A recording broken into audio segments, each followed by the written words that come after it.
أعوذ بالله من الشيطان الرجيم.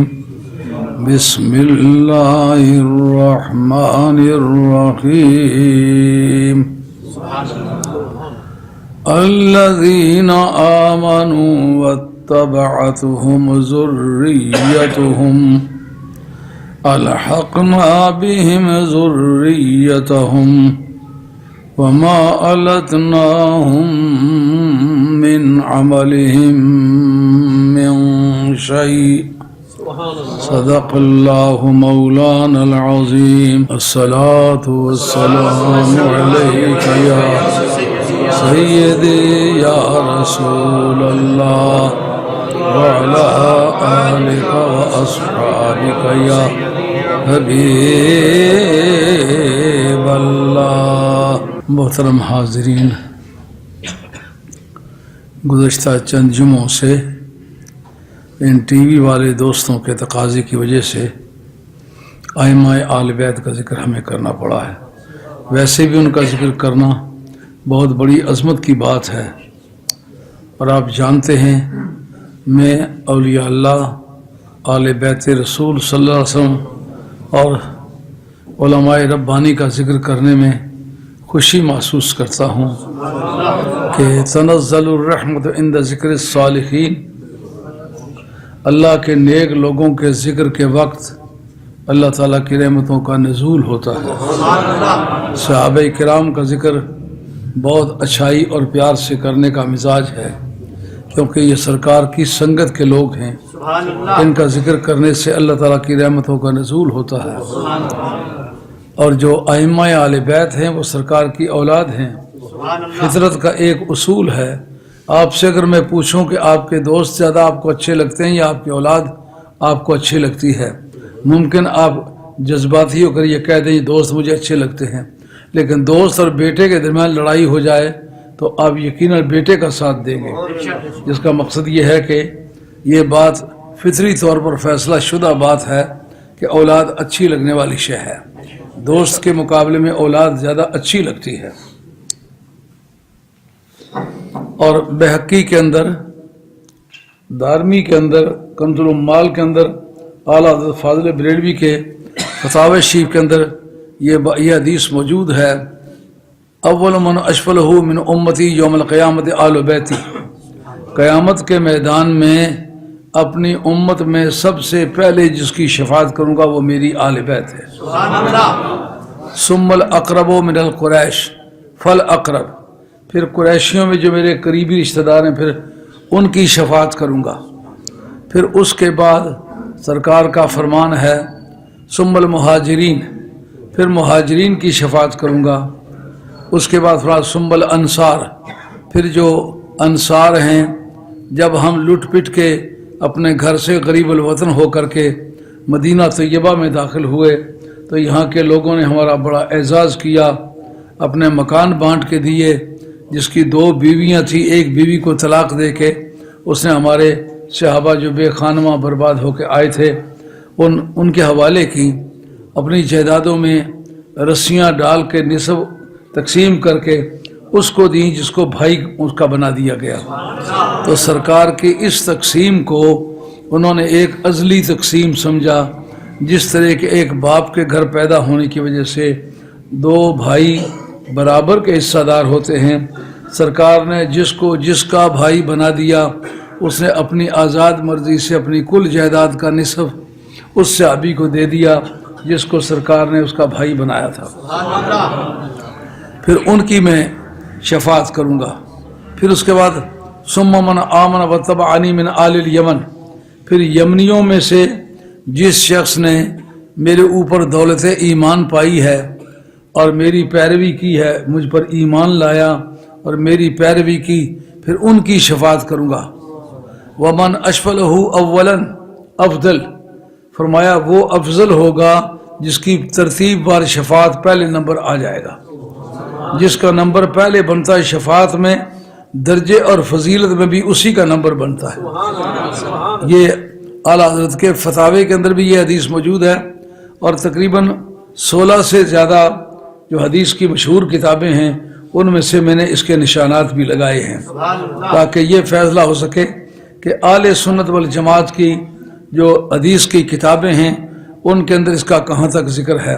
یہ ایک اتھینٹیکیٹڈ حدیث ہے، اس سے ثابت ہوتا ہے کہ نبی پاک علیہ السلام کو اپنی اہل بیت سے بڑی محبت ہے، اور سرکار دو عالم علیہ السلام نے یہ فرمایا صحابہ کے بارے میں، من احبہم فبحبی احبہم ومن ابغضہم فببغضی ابغضہم،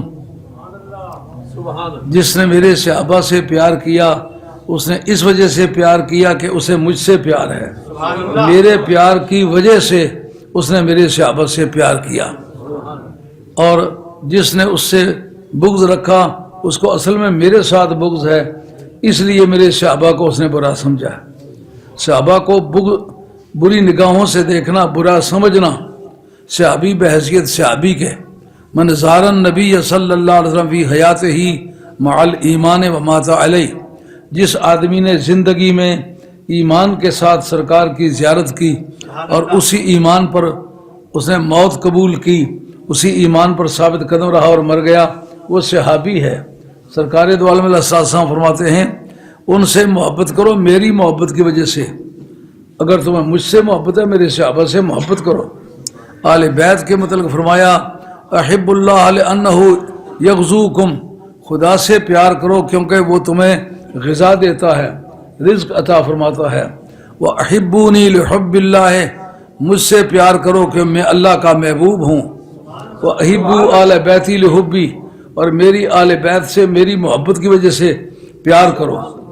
اس لیے یہ جتنے زمرے ہیں ہم اس کو سرکار کی محبت کا ایک حصہ سمجھ کے ان کا پیار کے ساتھ ذکر کرتے ہیں۔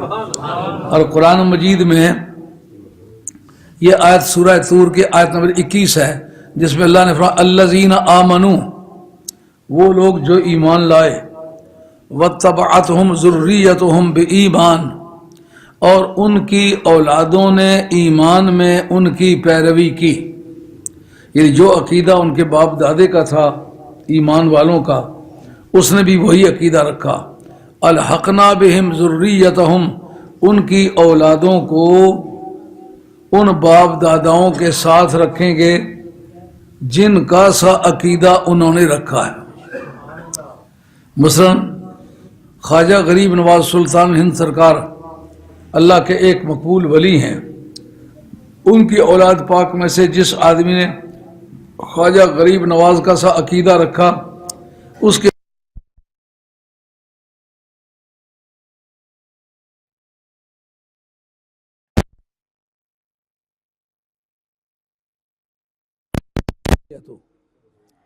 اسی طریقے سے علی اجمیری، ان کی اولادوں میں سے جس نے داتا صاحب کے عقیدے کی پیروی کی، بدعقیدہ نہیں ہوا، قیامت کے میدان میں داتا صاحب کے ساتھ ہوگا۔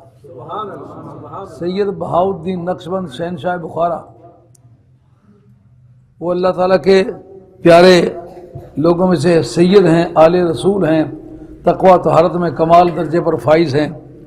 عقیدہ یہ رکھنا چاہیے کہ سید بہاؤالدین نقشبند شہنشاہ بخارا کی اولاد میں سے جو شخص ہے، اگر عقیدہ سید بہاؤالدین والا رکھا تو قیامت کے میدان میں جہاں سید بہاؤالدین نقشبند شہنشاہ بخارا ہوں گے وہیں وہ بھی ہوگا۔ اور اسی طریقے سے سید ابوالحسن شاذلی،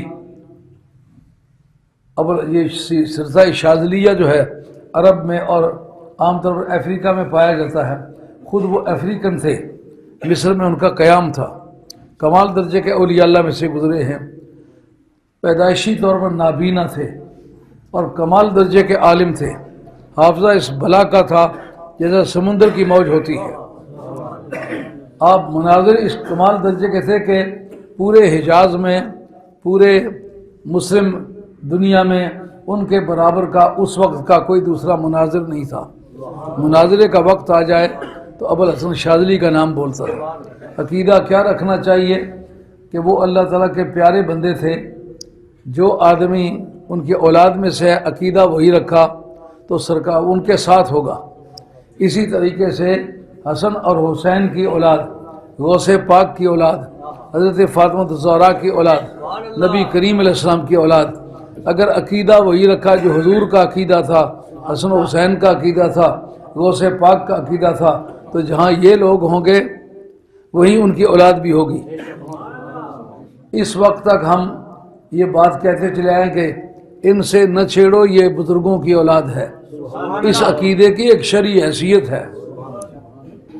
جس وقت دو یتیموں کی دیوار بنانے کا وقت آیا تو حضرت موسیٰ کلیم اللہ علیہ السلام جو عظمت طور پر کھڑے ہو کر پیروں رب سے مصروف تکلم رہتے ہیں، ایک ان کو چنا، ایک اس شخص کو چنا جو کل روئے زمین پر آنے جانے کی کوئی پابندی نہیں رکھتا، خضر علیہ السلام۔ یہ دونوں اللہ کے نبی اور اللہ کے رسول، یہ دونوں منتخب ہوئے، کہا ان یتیموں کی دیوار تم بناؤ۔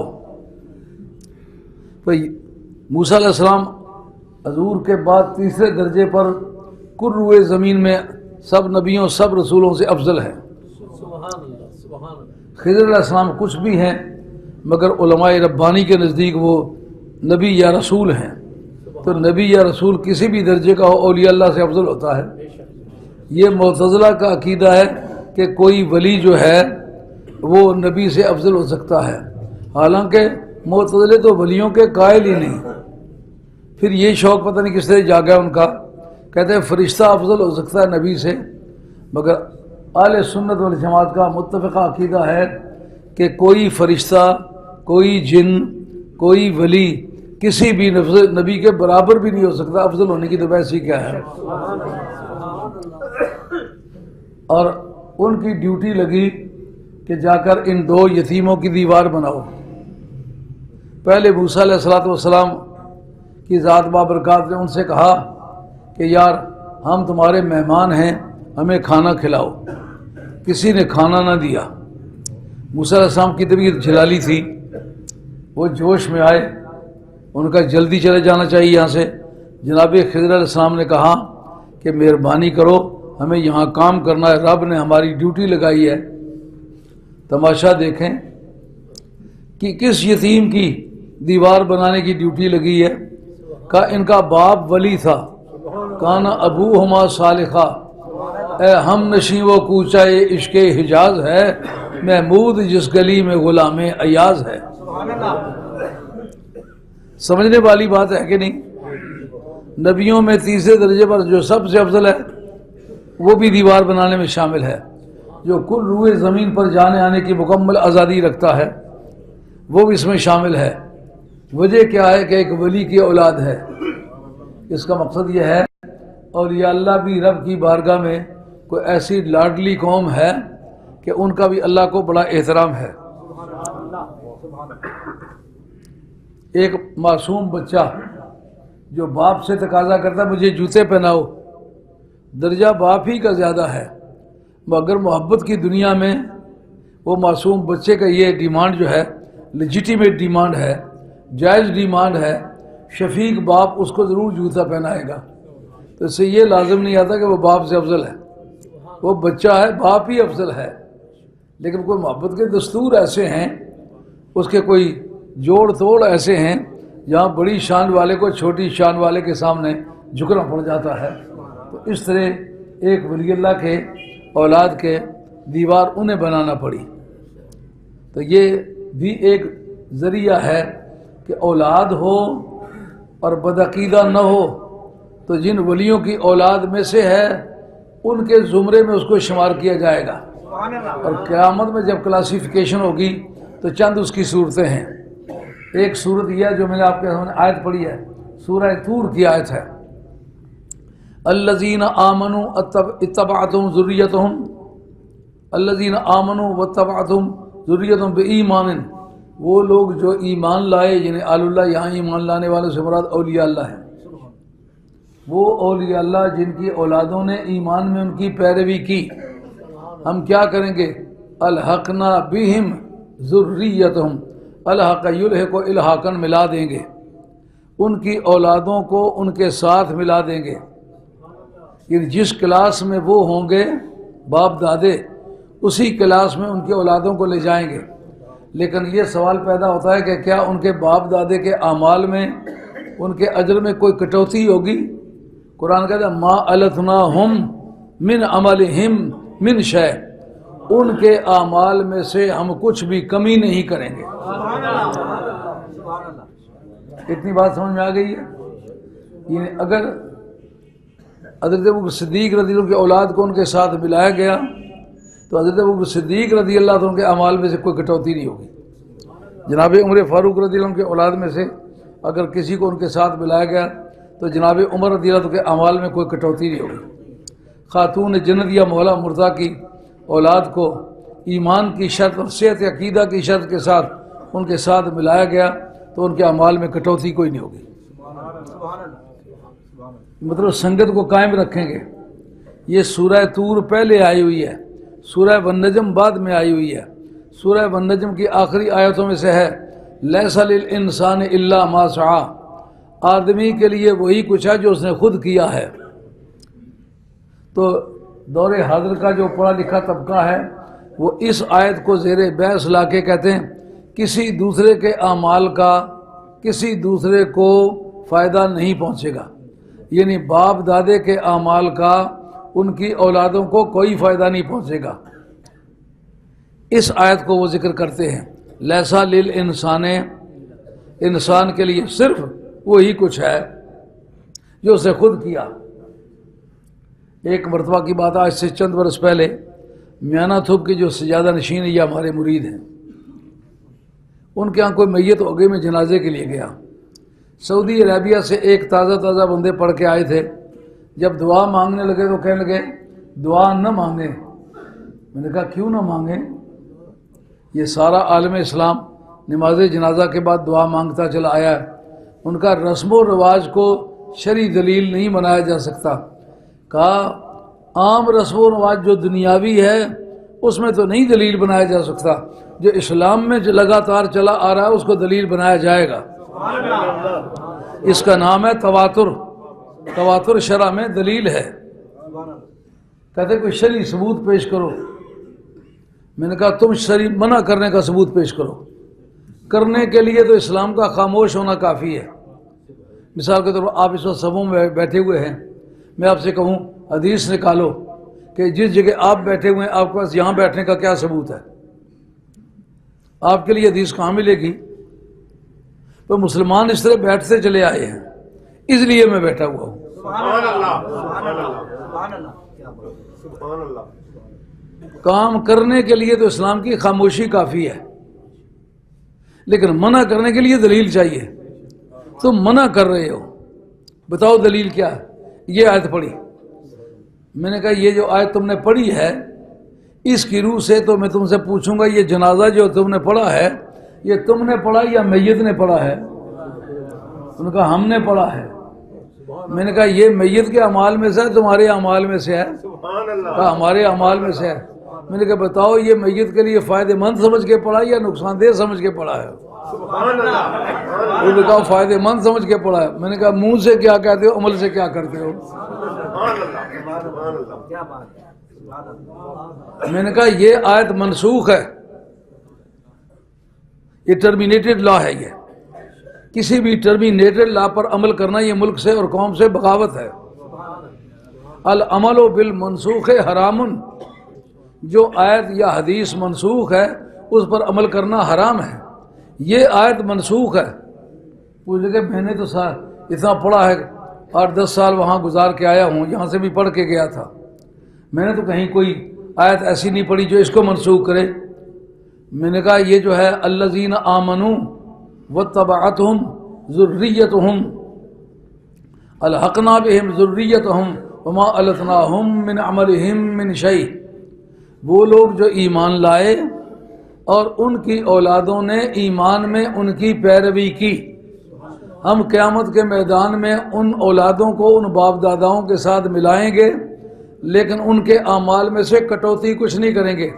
ان کے اعمال کی کمی، اولادوں کے اعمال کی کمی باپ داداؤں کے اعمال صالحہ کے ذریعے سے پوری کی جائے گی۔ جس کلاس کے وہ حقدار نہیں ہیں اس کلاس میں پہنچایا جائے گا۔ جب فارم فل اپ ہوں گے تو کہیں گے اس کا باپ بڑا نیک آدمی تھا، غوث پاک اس کا باپ تھا، خواجہ غریب نواز اس کا باپ تھا، حسن حسین اس کے باپ تھے، خاتون جنت اس کی ماں تھی، علی مرتضیٰ اس کا باپ تھا، ابو بکر صدیق اس کا باپ تھا، عمر فاروق اس کا باپ تھا۔ اس لیے ان کے اعمال کا ان کے اعمال کی کمی ہے، ان کے اعمال کے ذریعے سے پوری کرو اور کلاس میں ان کو ان کے ساتھ لے جاؤ۔ اس آیت کے ذریعے سے منسوخ ہے۔ وہ کہنے لگے یہ تو سورہ طور کی آیت ہے، سورہ طور سورہ والنجم سے پہلے آئی ہوئی ہے، جو بعد میں آئے وہ ناسخ ہو سکتی ہے، پہلے جو آئے وہ منسوخ ہو سکتی ہے۔ میں نے کہا یہ بچوں والی بات کرتے ہو ہم سے؟ عمر گزری ہے اسی دشت کی سیاہی میں، ساری زندگی یہی ایک کام کیا، اس کے سوا کوئی دوسرا کام نہیں کیا۔ ہزاروں کام کرتے تھے لیکن کوئی دوسرا کام اختیار نہیں کیا۔ صحت بھی تھی، صورت بھی تھی، جسمانی طاقت بھی تھی۔ پچھلے سال میں نے 4.25 من وزن اٹھانا بند کیا ہے، پچھلے سال تک 4.25 من وزن اٹھاتا رہا ہوں۔ صحت بھی تھی، صورت بھی تھی، پیسے بھی تھے، ایجوکیشن بھی تھی، لیکن اس کام کے سوا کوئی دوسرا کام نہیں کیا۔ نبی اپنی صحت میں، صورت میں، طاقت میں پوری سوسائٹی میں اعلیٰ درجے پر ہوتے ہیں۔ نبیوں کی یہ چوائس ہے، سب سے اعلیٰ درجے کا جو انسان ہوتا ہے اس کی چوائس بھی سب سے اعلیٰ ہوتی ہے۔ ممکن ہے ایک نسوارچی کو آپ 1000 روپے کا نوٹ دے کے بھیجیں تو منڈی سے صرف نسوار ہی خرید کے لے آئے۔ جس درجے کا خود انسان ہوتا ہے اسی درجے کی اس کی چوائس ہوتی ہے، تو جس کی جتنی ذہانت ہوتی ہے اتنے درجے کی اس کی چوائس ہوتی ہے۔ ساری زندگی یہی کام کیا ہے اور کوئی کام نہیں کیا۔ ہزاروں کام کر سکتے تھے، لوگ کہتے رہے کہ میں ڈاکٹر ہوتا تو یہ ہوتا، میں فوجی افسر ہوتا تو یہ ہوتا، جج ہو جاتا تو۔ حرام ہے پوری زندگی میں اس طرح کا کوئی آرزو جو ہے وہ میرے پہلو میں کبھی جنم لیا۔ پہلی تاریخ نبی پاک کے مسلح پر کھڑے ہو کے کام کیا ہے، ساری زندگی خوشی سے یہی کام کیا ہے۔ اللہ نے ہر طرح کی سہولتیں عطا فرمائی، لیکن یہ مسلح میرے نبی کی یادگار ہے، یہ ممبر میرے نبی کی یادگار ہے۔ میرے نبی سے پہلے ممبر کسی کے لیے نہیں بنا، ممبر پہلی مرتبہ سرکار کے لیے بنا۔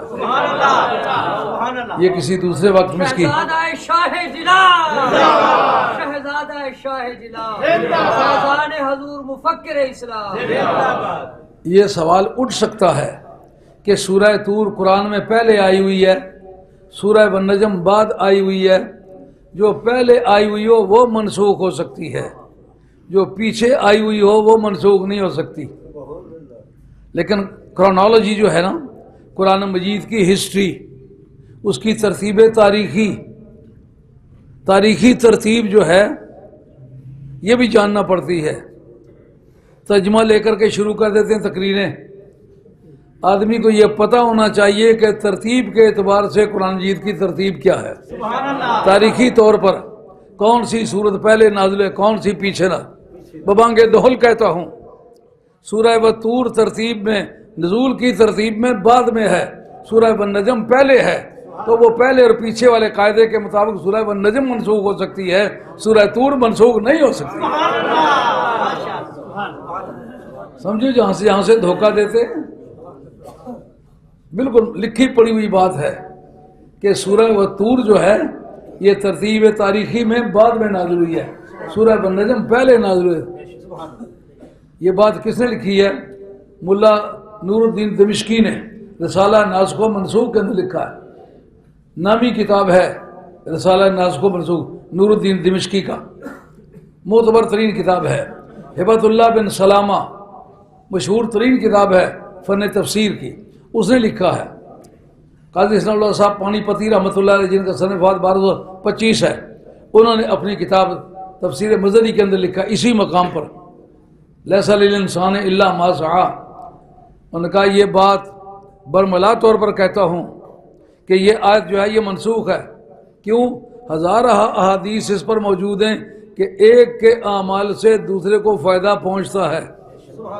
انہوں نے امام ابو نعیم کی دلائل النبوت کی ایک حدیث پیش کی ہے جس کے حضرت ابو سعید خدری رضی اللہ عنہ راوی ہیں۔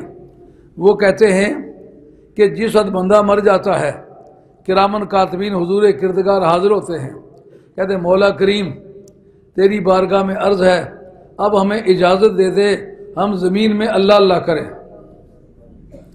یار زمین میں اللہ اللہ کرنے کا کیا فائدہ ہے؟ آسمان پر کیوں نہ کریں جہاں نیکی نیکی ہے، بدی نہیں ہے۔ کہا چند عبادتیں ایسی ہیں جو زمین پر ہوتی ہیں، آسمان پر نہیں ہوتی۔ اس خاکی نیاد کا بھی ایک عظیم مقام ہے۔ فرمایا آسمان پر رونے والا کوئی نہیں ہے، زمین پر رونے والے ہیں۔ حدیث قدسی ہے، انین المذنبین احب الی من زجر المسبحین، کہا کہ گنہگار کا اپنے گناہوں پہ نادم ہو کے رونا یہ تسبیحوں کی گونجتی آوازوں کے مقابلے میں مجھے زیادہ اچھا لگتا ہے۔ وہ جو لیلۃ القدر کو فرشتے کہتے ہیں بِإِذْنِ ربہم، اللہ کی اجازت سے اترتے ہیں۔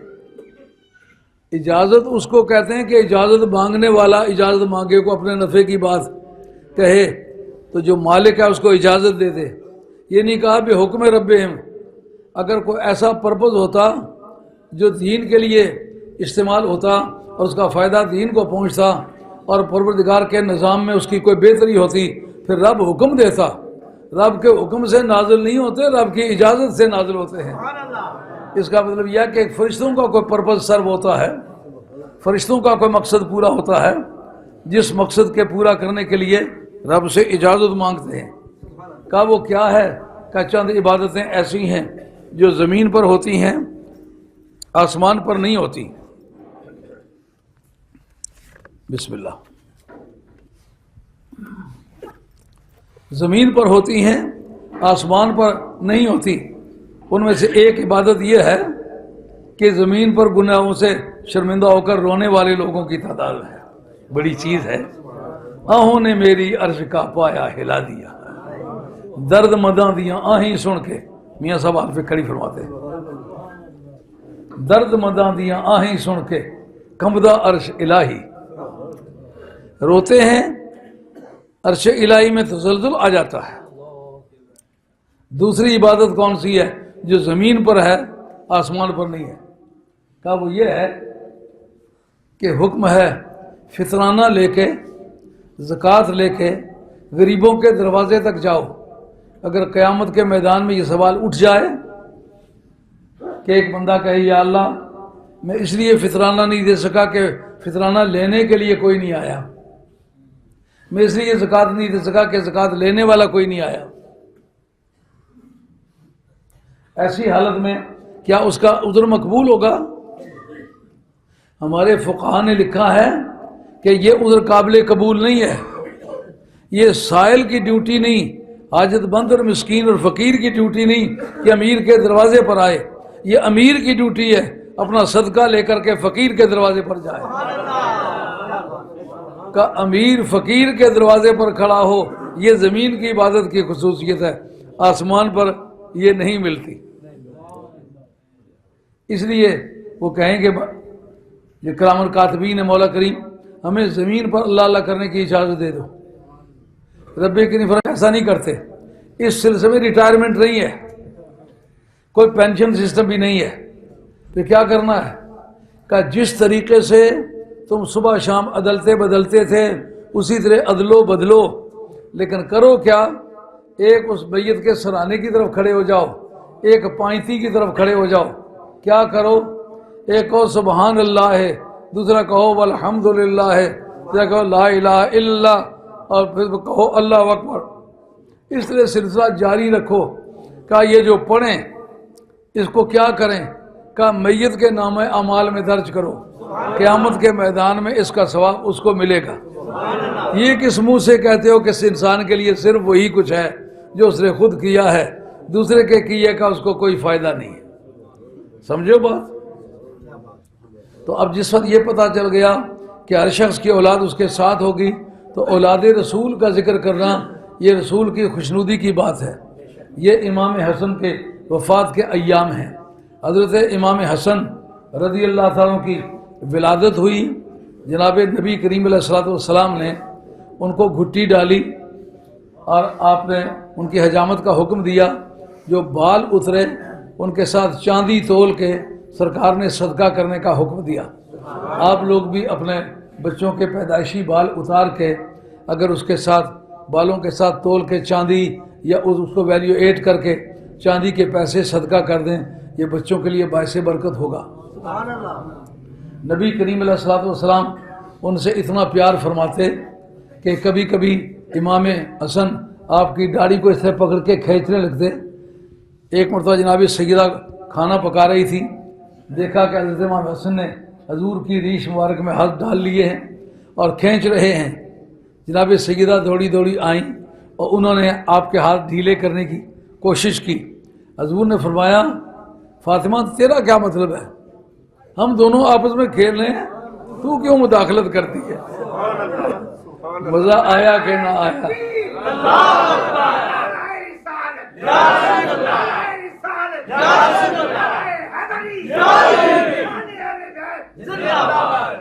جس کے دروازے پر جبریل آ کے دستک نہ دے سکے، آواز نہ دے سکے، انتظار کرے دروازہ کھلنے کا، اس کی داڑھی کو پکڑ کے کھینچ رہا ہو، معمولی مرتبے کا انسان تو وہ نہیں ہے۔ سبحان اللہ، سبحان اللہ۔ پھر تدبیر کیا کی سرکار نے اپنی زبان مبارک نکال کے امام حسن کے منہ میں ڈالی۔ ایک شیرخوار بچہ، 100 طرح کے احساسات پیدا ہوتے ہیں، کبھی کسی کو کراہیت محسوس ہوتی ہے، بچے کے منہ میں زبان کیوں ڈالیں؟ واہ حسن تیری شان پہ قربان، حسن مجتبی سید الازخیاء، حسن مجتبی سید الازخیاء، موجے بحر سماحت پہ لاکھوں سلام۔ حضور نے اپنی زبان مبارک نکال کے امام حسن کے منہ میں ڈالی۔ تو بچے کے ایک مزاج ہے، کبھی آپ اس کا تجربہ کریں گے تو صحیح پائیں گے۔ بچہ جو دیکھتا ہے کہ ایک سرخ سا گوشت کا لوتھڑا آمنے سامنے آ گیا ہے، اس وقت وہ داڑھی چھوڑ کے نا تو زبان کو پکڑنے کی ٹرائی کرتا ہے۔ سرکار ان کے ہاتھوں کو، انگلیوں کو سیدھا نہیں کرتے کہ بچے کے ہاتھ زخمی ہوں گے، اس کو تکلیف ہوگی، اپنی زبان مبارک نکال کے امام حسن کے منہ میں ڈالتے ہیں۔ اعلیٰ حضرت فاضل بریلوی رحمۃ اللہ علیہ فرماتے ہیں، کہتے ہیں کیا مقام ہے ان کا، چاشنیگی سے عصمت پہ لاکھوں سلام، شہد خارے لو آب زبان نبی۔ حضرت صدیق اکبر رضی اللہ عنہ سے لے کر کے آخری صحابی تک چلے جاؤ، کوئی پاؤں چومنے والا، کوئی جوتے چومنے والا، کوئی ہاتھ چومنے والا، کوئی سرکار کے بال چومنے والا، کوئی لاٹھی چومنے والا، کوئی سرکار دو عالم علیہ السلام کے خچر مبارک کے پاؤں چومنے والا، کوئی چادر چومنے والا، کوئی چومنے والا، کوئی مسلح چومنے والا، ایک ہی ملے گا جو زبان چوسنے والا ہے، یا حسن ہے یا حسین ہے۔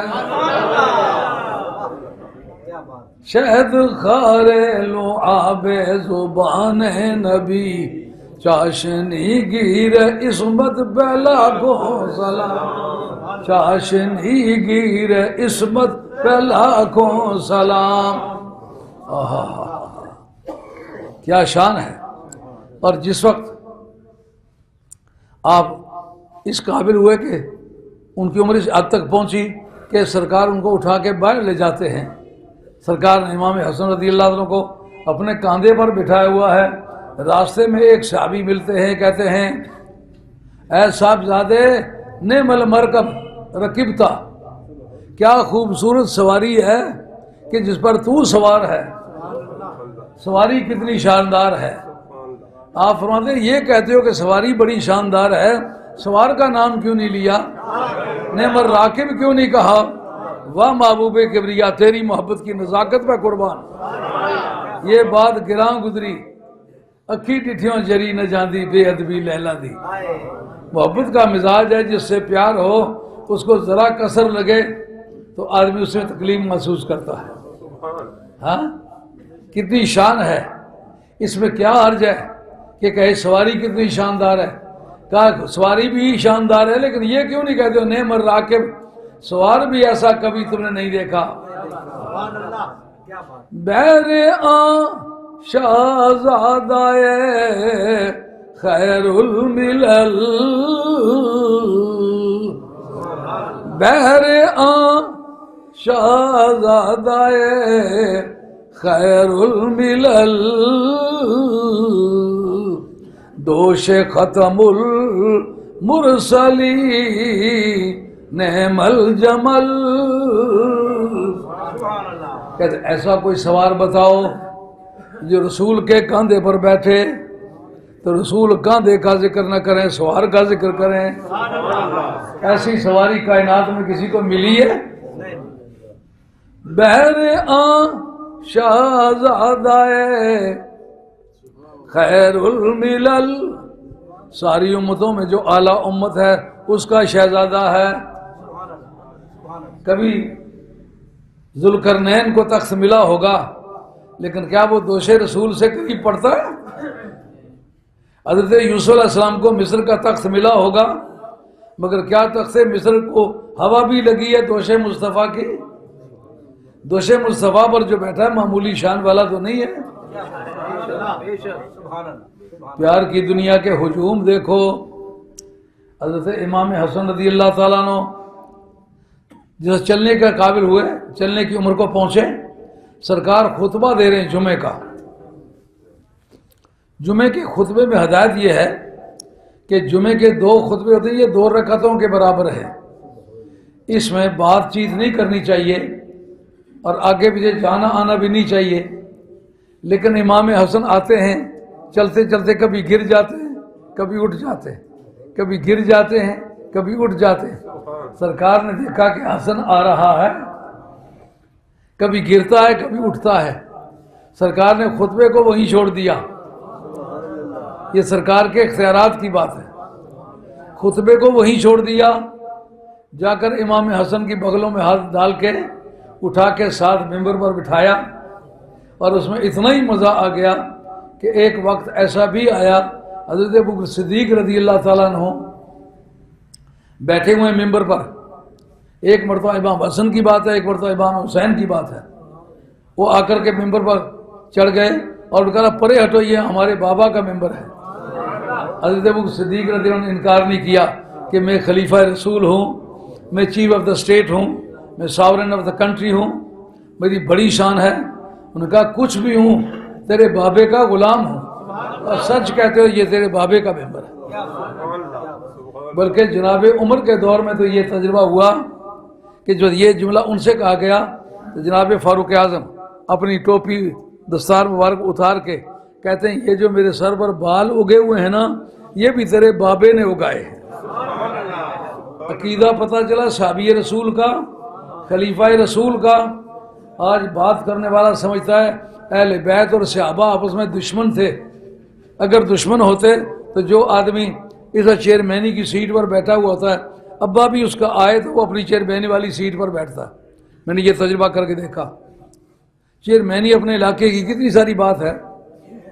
چیئرمین بیٹھا ہوا، ابا آیا ہے، ابے کو کرسی دیا بیٹھنے کے لیے لیکن چیئرمین صاحب اس کرسی پر رہے. وزیر اعظم بیٹھا ہوا ہو وزارت عظمیٰ کی کرسی پر، اس کا ابا آئے تو اپنی کرسی ابے کو دیتا ہے. یار سربراہ مملکت ہے اور اسلامی دنیا کا ساورن ہے، اسلامی مملکت کا سربراہ ہے.